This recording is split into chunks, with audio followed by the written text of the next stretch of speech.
Et bonjour à tous et bienvenue dans une nouvelle vidéo des histoires de la Louve. Aujourd'hui, je vous retrouve, vous les Verseaux, ascendant Verseau et ceux qui ont leur lune en Verseau pour une guidance pour les énergies du mois de décembre pour vous. Allez, je vous propose, on va commencer direct maintenant avec l'oracle du soleil que je n'ai pas réveillé encore, donc on va aller le réveiller ensemble et dire un petit bonjour avant de lui poser des questions. Oula, heureusement que je l'ai réveillé parce que sinon, je sens qu'il n'aurait pas été très content. Bref. Et on va lui poser la question, quelle est l'énergie principale du mois de décembre pour vous qui êtes Verseau, ascendant Verseau, et vous qui avez votre lune en Verseau? Et oui, vous allez me voir réveiller tous mes decks puisque j'ai complètement zappé de le faire avant de lancer la vidéo. Voilà. Très bien, nous avons la protection avec la lune en bélier. De quoi nous parle cette carte? Bon, déjà, elle nous parle un peu de protection, ça c'est sûr. Surtout, en fait, avec cette image du tigre, ça peut nous parler de se défendre, de rester sur ses gardes, de rester vigilant ou vigilante par rapport aux événements extérieurs. Ça nous parle également avec cette image-là de cette personne avec les deux enfants. Du foyer, du cocon familial, peut-être d'une mère ou d'un père protecteur, de quelqu'un en tout cas qui veille au grain, qui surveille les enfants, qui joue avec, qui reste attentif, ouvert, attentif ou attentive, et aussi ouvert et ouverte à sa descendance, ou pas forcément sa descendance, mais en tout cas à la nouvelle génération. De façon générale, du coup, on va être plutôt sur une idée de transmission, d'attention, de bienveillance également. Sur ce mois de décembre, voilà, vous allez être vraiment dans cette ambiance un petit peu de soins, en fait du milieu familial, du cocon un peu familial. Comment le dire autrement? Ça va être potentiellement, vous allez le manifester par des petits gestes dans la vie de tous les jours, par une oreille attentive, d'être à l'écoute. Comment dire d'autre? Quoi dire d'autre? Peut-être vous placer à l'image de ce tigre, parce qu'il faut savoir que les tigres vivent en famille, un peu comme à l'image des ours ou des loups. En gros, le temps que les enfants en fait aient l'âge de se débrouiller, de chasser seuls et de se débrouiller par eux-mêmes, en fait, ils vivent en famille au moins avec leur mère. C'est elle qui leur enseigne tout en fait. Parfois, je sais pas si elle le père. En tout cas, si pour les loups, il y est, mais pour les tigres et les ours, je sais pas si le père est encore dans les parages ou s'il s'est cassé comme en gros, je ne dirai le nom. Bref. Donc à l'image, voilà, ça va être la famille au centre et comment la protéger, la faire évoluer, l'accompagner dans son évolution. Du coup, on va aller réveiller le tarot de Bauer. Hop.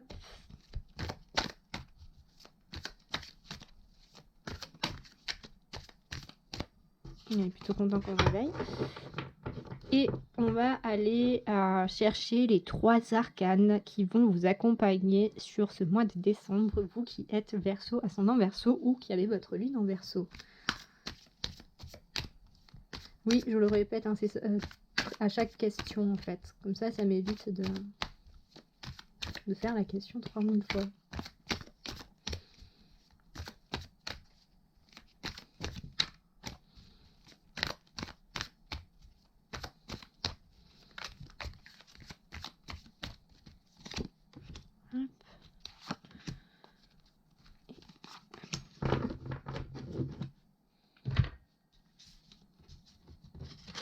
Alors, on a la roue de fortune. Un grand virage s'annonce. On a le 3 de denier et on a le pape. Eh bien, 2 arcanes majeures. C'est intéressant. Alors, la roue de fortune. La roue de fortune, donc ici, comme je le disais, vient nous annoncer surtout que sur ce mois de décembre, vous allez devoir enfin, il va y avoir un changement de direction, que ce soit dans votre vie professionnelle ou dans votre vie familiale. Dans votre vie familiale, ça peut nous parler vraiment de, enfin, familial, relationnel en fait. Enfin, oui, j'ai dit familial, c'est vrai que j'entendais familial, sentimental. Euh, relationnel en termes avec les relations avec peut-être des collaborateurs ou des amis, des choses comme ça, enfin des personnes extérieures à votre sang, je ne ressens rien par rapport à cette carte. Non, ça sera vraiment d'un point de vue peut-être dans vos projets personnels, plus professionnel et familial, ouais. Un grand virage s'annonce. En gros, c'est la roue de fortune, c'est une opportunité de, comment dire, de changer de voie complètement. Enfin, c'est le changement de voie. Donc, soit c'est une opportunité, soit c'est être mis en face des choses et devoir changer, en fait. C'est un peu du genre, bon, ben, non, ce n'est plus possible que tu exerces ce métier-là parce que, ben, tes conditions physiques, en fait, ne te permettent pas de poursuivre dans cette voie-là, comme il y a beaucoup, par exemple, je vais prendre par exemple, l'exemple d'un ou d'une ouvrière en manutention ou quoi que ce soit qui a une hernie discale qui se déclare et du coup, eh bien, ne peut plus porter de charge, ne peut plus rester debout très longtemps et ainsi de suite. Euh, mais du coup, bien, ce changement, ça va être soit, dans un premier temps, demander à son employeur un aménagement de poste. Et si c'est pas possible, eh ben, ça va être une reconversion. Ça va être un changement de métier complet, puisque ce ne sera pas possible de rester manutentionnaire dans ces conditions physiques pareilles.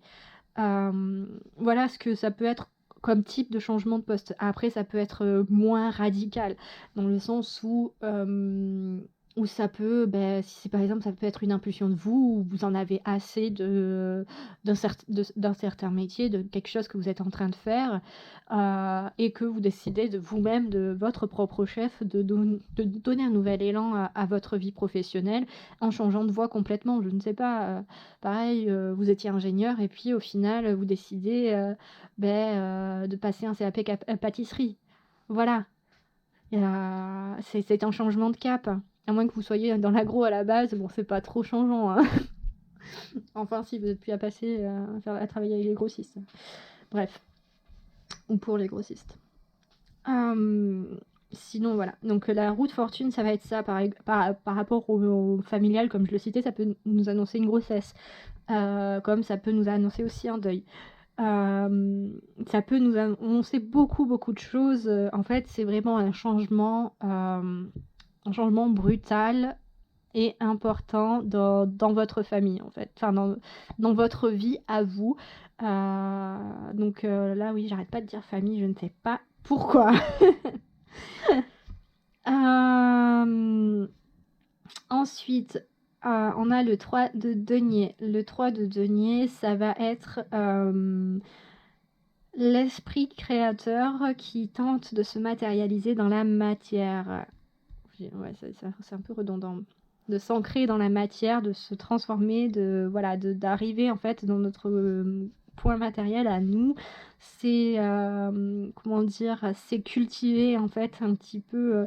C'est en gros dans l'as de denier et dans le 2 de denier, on va être dans une énergie un peu de stagnation, d'accumulation, ou en gros si on prenait ça sur un cycle de vie en agriculture, ce serait avoir commandé les graines, avoir préparé la terre. Et là, avec le 3 de denier, on serait peut-être sur l'étape de planter les semis et les entretenir, leur donner à boire, leur donner à manger, s'en occuper pour les faire grandir parce qu'on sait maintenant où on va, où on veut aller et à peu près le rendement qu'on souhaite avoir. Voilà un peu l'énergie du 3 de denier, donc ça va vraiment être de travailler. Donc si par exemple on est sur un point de vue professionnel, ça nous annonce un virage à je ne sais combien de degrés parce que voilà un truc assez radical dans lequel vous vous choisissez du coup de vous lancer et de creuser le truc, d'y aller à fond, de travailler, ouais, je suis désolée, mais ouais, de travailler parce que vous avez la motivation pour et voilà. Ça peut aussi avec cette image comment dire, d'aller demander de l'aide à des personnes, de trouver, je veux dire, demander de l'aide, c'est dans le sens où trouver des financements, des mécènes, des subventions pour réaliser vos projets. Hem, Ici avec le pape, du coup, on va être sur une énergie, bon déjà de bénédiction, donc ça c'est génial. Donc si vous avez des projets pro ou familiaux, qui changent du tout au tout, déjà vous avez la bénédiction du pape, donc ça c'est top. On va être sur une protection également, mais surtout en fait on est sur de la transmission, de l'enseignement, que ce soit vous qui recevez à l'image de ces enfants en fait les enseignements, la sagesse, du pape, de ce vieux personnage, soit c'est vous qui allez la transmettre en fait à de nouvelles générations, ce que vous avez appris, ce que vous avez compris. Du coup. Ou vous tout simplement pour quelque chose de plus terre à terre, peut-être que vous allez, comment dire? Prendre du temps avec les anciens pour en apprendre plus en fait, sur, votre histoire familiale, sur vous-même ou même sur leur histoire à eux, sur leur vécu et ainsi de suite, sur comment était l'époque à laquelle ils ont grandi, quand ils ont eu quand ils avaient le même âge que vous maintenant, et bien, comment ça se passait dans la vie de façon générale. Ça peut nous parler également de ça peut nous parler également d'un mentor qui vient et qui vous enseigne en fait, tout simplement qui vous prend sous son aile, par exemple dans un contrat d'apprentissage ou même, si c'est encore le cas avec les contrats, je sais plus si c'est générationnel ou je sais pas quoi là. Où, en fait c'est des personnes, bon je sais pas avec les circonstances actuelles s'ils font encore ça, s'ils proposent encore ces solutions-là. De contrats en fait, de personnes qui vont partir à la retraite et en fait, pour qu'il y ait une continuité sur le poste, ils engagent des jeunes personnes, et qu'ils forment en fait, durant le temps de leur pré-retraite. Donc eux, en gros, ils ont, genre une moitié de temps, c'est eux-mêmes qui font leur travail et une autre moitié de temps qui passe en tant que maître d'apprentissage en fait à la nouvelle génération pour les former en fait au poste. Et ça dure, je crois jusqu'à 3 ans ou quelque chose comme ça. Si je me souviens bien. Donc là, on est clairement en fait sur un mois de décembre assez décisif pour vous. Assez décisif, mais franchement, je le sens vachement bien parce qu'avec cette énergie de protection, on est sur quelque chose, bon, déjà qui bouge parce qu'on a l'énergie du bélier qui, voilà, enfin, c'est c'est lui qui fonce un peu tête baissée, et c'est pour ça qu'on les aime. Heu, au moins on est sûr que les choses bougent avec eux. Mais on a aussi, cet aspect de transmission, de prendre soin, comment dire? Ouais, de vraiment d'être attentionné et à l'écoute en fait des besoins de son entourage. Du coup, appliquer en fait à tout ça, peut-être que vous allez changer radicalement de choses et peut-être, être moins, comment dire? Moins individualiste et penser plutôt groupe, quoi. Du coup, là, je vais aller réveiller le petit Lenormand. Hop, ne regardez pas, il n'est pas réveillé déjà. On lui dit bonjour. Et puis, dans la question qu'on va lui poser, on va lui demander quels événements vous réservent ce mois de décembre, à vous qui êtes Verseau, ascendant Verseau ou qui avez votre lune en Verseau.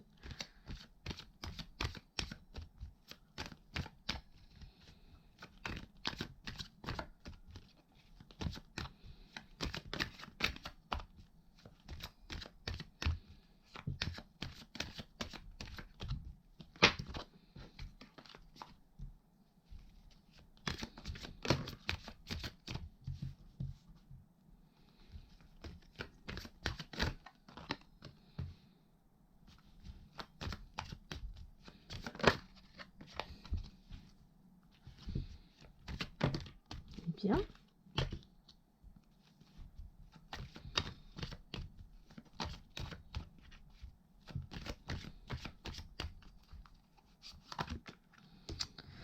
Eh bien, eh bien. Alors, voyons voir ça. Déjà, là, donc on a les listes qui nous parlent de pureté, de sincérité, qui nous parlent de bonheur, de joie, de comment dire, de simplicité, d'élégance. C'est vraiment ouais, dans le bonheur à l'état pur, dans sa plus sincère expression. Donc on part quand même sur quelque chose d'assez positif avec cette carte. On va voir derrière. On a l'homme. Ok, on a l'homme martien déjà. Donc c'est l'homme dans toute, on va dire, c'est l'expression du masculin sacré dans toute son, comment dire, dans son, je vais y arriver à trouver mes mots, dans tout son potentiel, dans toute sa capacité, dans le sens où lui, il est dans l'action, il est dans la détermination, il est dans la volonté, il est à l'image en fait, enfin du bélier. En plus on retrouve de Mars qui régit le bélier, qui est du coup vraiment dans cette énergie de feu, de passion là, de bon ben on y va, on y va, on se lance, on va, voilà quoi. Ça peut vous concerner vous ou une personne avec des énergies, avec ce genre d'énergie en fait autour de vous. Donc ça peut être vous, votre autre, ou une personne assez proche de vous qui aurait ça. On a le puits. Ok, le puits qui vient nous parler de remuer un petit peu la vase, de ramener ce qui est au fond de votre être, de le ramener à la surface. Donc ça peut être vous qui poursuivez encore votre introspection, votre remise en question, qui déconstruisez pour mieux reconstruire derrière tout votre être et de façon plus saine, et qui fait encore, peut-être que vous êtes encore en train de faire la part des choses sur ce mois de décembre. Ou peut-être que, au vu déjà de ce que le tarot nous disait, peut-être que vous êtes en train de faire remonter des désirs et des projets en fait que vous aviez enfouis tout au fond de votre âme, et pour lesquels vous ne vous sentiez pas prêt à les réaliser, ou pour lesquels vous aviez perdu un peu espoir par rapport aux événements qui se suivaient. Donc elle, je l'ai vue tout à l'heure. On a la femme. On a tout de même, là, on parle tout de même d'un couple puissant. D'un couple puissant, puisqu'on a la femme vénusienne. Donc là, son expression de sensualité, un peu de sexualité, de séduction, également de passion, de volonté, de détermination, parce qu'elle n'est pas là pour, enfiler des perles, comment dire. Elle n'est pas là pour se tourner les pouces. Elle est là aussi pour entreprendre. Donc là, on a vraiment un couple. Donc peut-être que ça nous parle également d'une entreprise en couple. Mais vraiment, on a un élan au sein d'un couple qui... c'est pas forcément un couple hétéro. Hein. J'entends là, c'est un couple au sens de deux personnes avec ces deux énergies-là qui viennent se compléter et... comment dire, se compléter et... j'arrive pas à trouver cet autre mot là. Et ouais, en un sens, oui, et collaborer pour... en fait, comment dire, entretenir une certaine énergie qui va les faire s'avancer et s'élever ensemble, en fait. C'est vraiment cette notion d'équipe, de partenariat, d'association que je ressens avec ces deux personnages. Ouais, les deux, ils sont pas là pour rigoler, quoi. Du coup, on a les nuages également à la suite. Donc ça peut nous parler de temps passé difficile, du coup, de choses difficiles, d'épreuves que vous avez passées, et de moments assez douloureux et tristes qui sont peut-être encore, qui vont peut-être sur ce mois de décembre être encore un petit peu présents. Mais faut pas oublier que sur cette carte, on a les deux cas, dans le sens où les deux cas, dans la diagonale, on a ce côté-là où il y a la foudre, où on a la pluie et tout ça, mais elle est du côté gauche de la carte, donc ça veut dire que ça vient du passé. Et du côté droit, on a ce ciel qui commence à s'éclaircir avec les oiseaux qui s'envolent. On va être dans une symbolique d'amélioration, de progression vers un mieux-être, vers du bien-être, vers de l'épanouissement. Donc les problèmes, en un sens, sont réglés, sont mis à plat, sont étudiés, et les solutions sont trouvées pour améliorer une situation et avancer dans le bon sens pour vous. Et on a l'alliance. On a la bague qui nous parle d'engagement, qui nous parle de partenariat, qui nous parle d'association, qui nous parle aussi d'un cercle. Mais d'un cercle, pourquoi un cercle? Si vous pouvez faire bâtir une maison en cercle si vous le souhaitez. Mais concrètement, là, en première interprétation, déjà, j'entends peut-être même des demandes en mariage ou en tout cas des unions officielles avec cette bague. Si vous êtes en couple et que en fait vous vous retrouvez en fait dans ce couple-là. Comme je le dis, c'est pas forcément des couples hétéros, hein. Ça peut être simplement dans l'équilibre des personnes. En fait, ça va être notre féminin sacré, ça va être notre masculin sacré, et on a chacun en nous en fait un équilibre entre ces deux énergies-là. Simplement, à différents moments de notre vie, on va plus ou moins les exprimer parce que elles s'adaptent en fait aux événements qui nous arrivent. Et du coup, ça va être celle la mieux adaptée pour répondre à une situation qui va être la prédominante par rapport à l'autre. Donc là, on est quand même sur un couple heureux qui s'aime sincèrement, qui a traversé des épreuves assez douloureuses, qui a osé en fait les affronter et faire sortir tout ça, et du coup qui passe après sur une association assez potentiellement pérenne. Enfin, là, je m'emballe un peu, mais c'est un peu ce que je ressens. Mais en tout cas, on passe sur une association, sur une officialisation. Après, si vous n'êtes pas si c'est pas un couple au sens relation sentimentale, on peut être sur une alliance de deux personnes, en tout cas une proposition de partenariat très, très intéressante pour vous qui pourrait vous sortir en fait de votre torpeur actuelle. Ce que j'entends également là, c'est peut-être que vous, si vous vous retrouvez dans cette carte-là, quelqu'un, parce que là, si vous êtes une femme ou une personne en tout cas qui a une prédominante de féminine, cette carte peut vous concerner également. Dans le sens où moi personnellement, là, j'entends aussi que vous ou une personne extérieure va venir vous aider, vous accompagner en fait pour passer, pour remuer un petit peu la vase là et vous faire comme je le disais en fait avec la roue de fortune, en fait cette personne va venir faire ressortir en fait en vous des sensations, des émotions, des sentiments, des choses que vous aviez enfouies au fond de vous-même, et des désirs que parfois peut-être inavoués qui peuvent après amener en fait sur une association, sur un partenariat vraiment intéressant pour vous. Voilà comment je le ressens assez maintenant, parce que franchement là vous êtes sur un mois de décembre vraiment sympa. N'oubliez pas, au fait, hein, vous avez le puits, vous jetez une pièce dans l'eau et vous faites un vœu. Je l'ai pas dit de suite, mais bon. Mais là, on est vraiment sur quelque chose de sincère qui peut apporter de la joie et du bonheur. Donc là, c'est vraiment top. Je suis vraiment contente pour vous. Donc les choses bougent, les choses changent. On est sur quelque chose de vraiment sympa. La roue de fortune, oui, elle sort. Ça peut être un mal pour un bien, un bien pour un mal. On ne sait jamais, mais en tout cas, elle est là pour vous dire que ça va changer. Et que ça va changer du tout au tout. Du coup, moi je vous embrasse fort, je vous souhaite un bon courage. J'espère que vous allez péter le feu sur ce mois de décembre. Si vous avez aimé la vidéo, n'hésitez pas à liker, à vous abonner à la chaîne, à partager, à commenter, tout ça. Et moi je vous embrasse très fort, je vous dis à plus tard et bye bye.